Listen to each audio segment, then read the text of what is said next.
Hello dear children, welcome to the class. Now in today's class, we are going to solve certain queries which we have received from our students from the topic past adjustments. The questions which we have taken, they are from the book T.S. Garewal 2021 edition.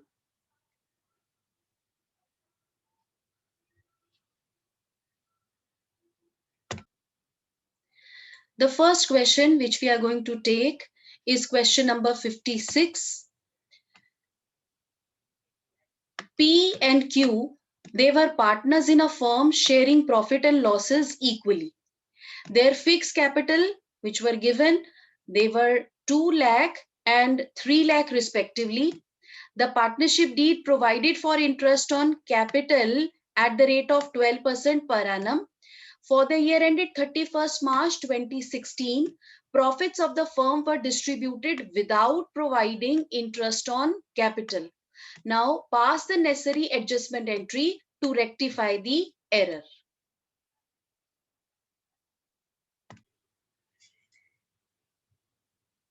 Now let's solve this problem.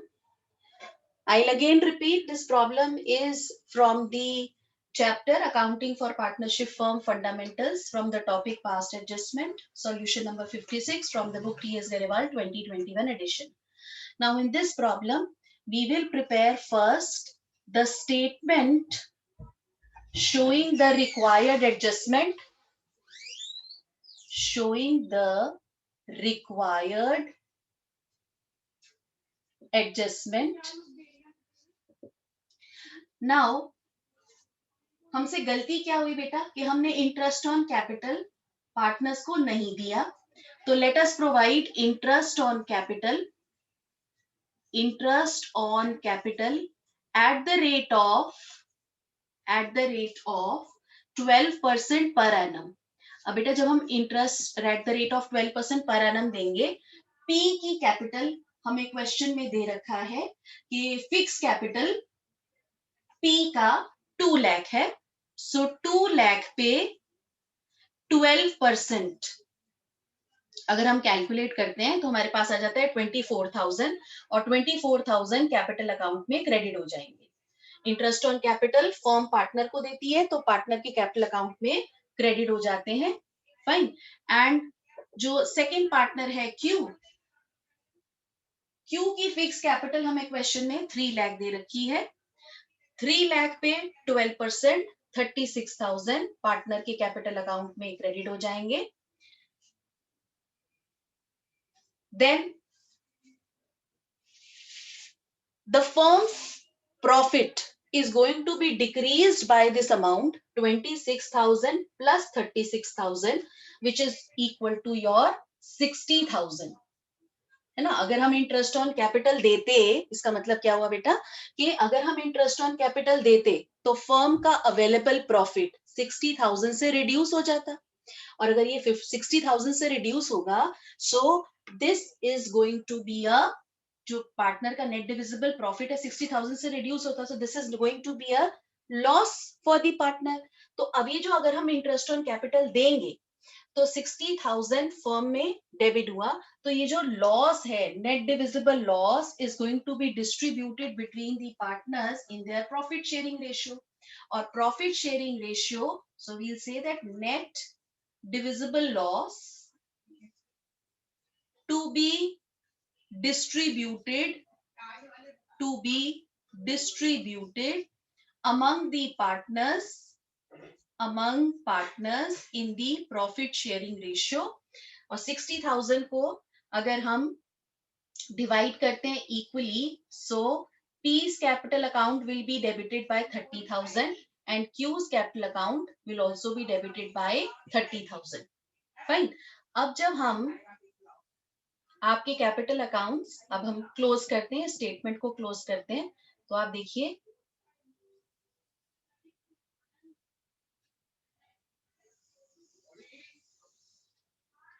Firm का 60,000 debit और 60,000 credit में total आ गया.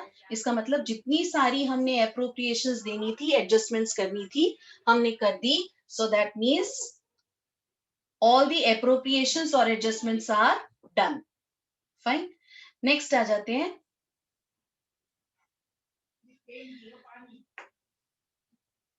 Required adjustment देने के लिए P का capital account debit होना चाहिए 30,000 से और क्रेडिट होना चाहिए 24,000 से।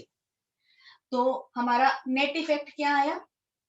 हमारा नेट इफेक्ट आया 24,000 डेबिट 24,000 क्रेडिट। तो 24 तो कैंसिल हो गया और रिक्वायर्ड एडजस्टमेंट के लिए 6,000 से पी का करंट अकाउंट, करंट अकाउंट इसलिए क्योंकि बेटा क्वेश्चन में पार्टनर्स के फिक्स कैपिटल अकाउंट दिए हुए हैं, तो पार्टनर्स के कैपिटल अकाउंट जब फिक्स्ड होते हैं तो हम adjustment entry through current account pass करते हैं।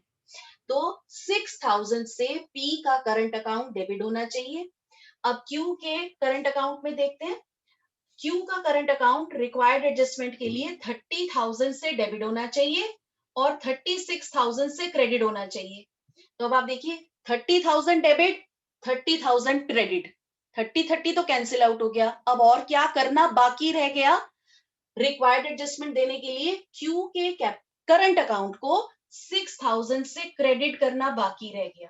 तो अगर मैं क्यू के करंट अकाउंट को 6,000 से क्रेडिट करूंगी, पी के करंट अकाउंट को 6,000 से डेबिट करूंगी, तो I will be able to pass the required adjustment. Fine. So the adjustment entry in this case will be, I'm going to pass the journal entry over here. So required adjustment journal entry will be P's current account debited to Q's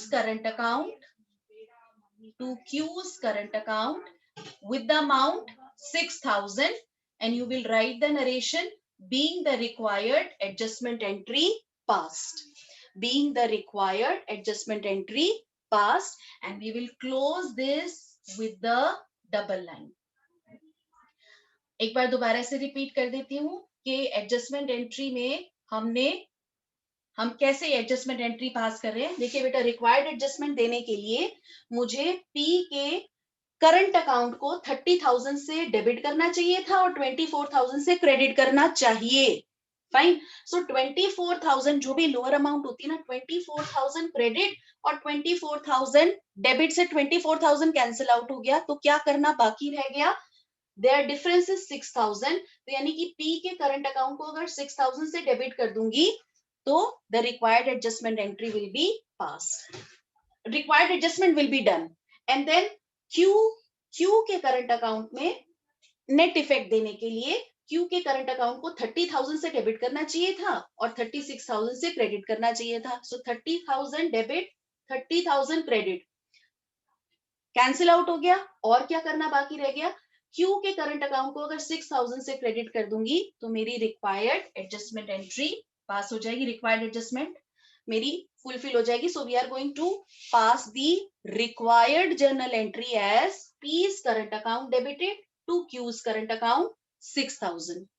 I hope that the solution of this particular problem is clear to everyone.